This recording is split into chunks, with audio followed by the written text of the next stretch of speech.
It was too much wanting and denying. How would it feel? Would all this pent-up tension release, and once it was gone, the need we'd developed, would it disappear? A box checked off? I wasn't sure, but I feared it nonetheless.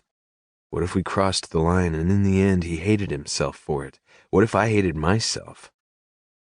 Royal, he said my name, and I opened my eyes, stunned and unsteady, realizing we'd stopped kissing. Had my thoughts stolen minutes, maybe 5, maybe 20? I glanced at the clock. My hour had dwindled. Our lips almost touched when he chuckled. Did you fall asleep? No. I watched his eyes carefully. The gray color had become an almost translucent green. Touching his face with my palm, his cheek hot against my skin, I admitted, I was thinking. Thinking? He repeated as he often did. I liked the way he answered a question with another question, milking me for my thoughts, for more. I licked his lips, kissed his mouth, soft and open, not willing to let him inside my head. This was a beginning, and I didn't want to scare him away. I didn't want to scare myself. Warm lips shaped and molded to mine one last time before he fell away, resting on his back, his eyes to the ceiling. He sighed. This feels surreal. I wanted to add to his statement, the way I did with words and definitions, surreal, odd, strange. But this, him, it was anything but strange or odd. It felt genuine, honest, more real than anything I'd had before. Perhaps since I was his first, he had nothing to compare it to, but I wanted to tell him this was how it should always be. I wanted him to know that when his lips were on mine, kissing me until all I could feel was the pulse in my veins, and all I could taste was him, his breath, I'd give anything to lose myself inside his body, or let him lose himself inside mine. If it wouldn't ruin everything about this night, I'd kiss him until he realized he'd wanted the same thing all along, until my unspoken words became a reality. Is that a good thing? I kept my eyes on the ceiling, too, my head filled with all that fear, all that wanting, all those unsaid words.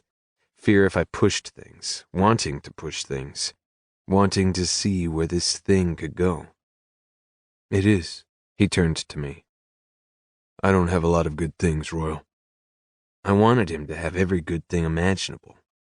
I want to fix that. He closed his eyes, a smile sneaking its way across his face, and I kissed him again without any regard for my own sanity. I didn't stop kissing him until my hour turned into 90 minutes.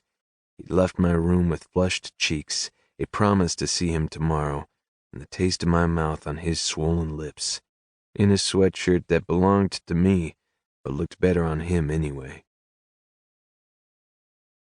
The next morning on my way to breakfast, my muscles burning from the early morning workout, my head was filled with the taste of his kiss and his skin, and the soft contour of his neck, and that small dark spot in the hollow of his throat, a birthmark, he'd told me when my lips had stalled over the discoloration.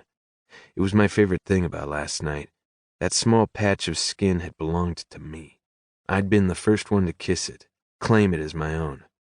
I wondered now what other things I'd get to discover about Camden.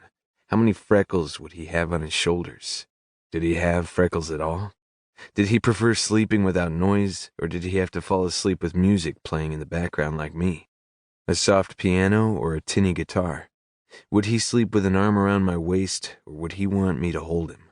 Did he need space instead?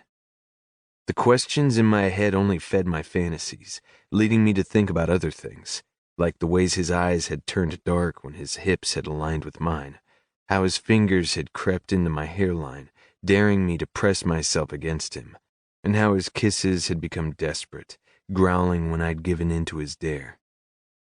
I was so far gone inside the memories from last night, my head still back on my pillow lying next to him, I hadn't realized someone was calling my name. "Royal!" she shouted again. "Pink," I whispered as I watched her walk across the quad. She carried her oversized bag, the same bag that she deemed as her life because it held all of her sketchbooks. "Hey," I said as she approached. "Good morning," she said, more like good morning, a question, not a greeting.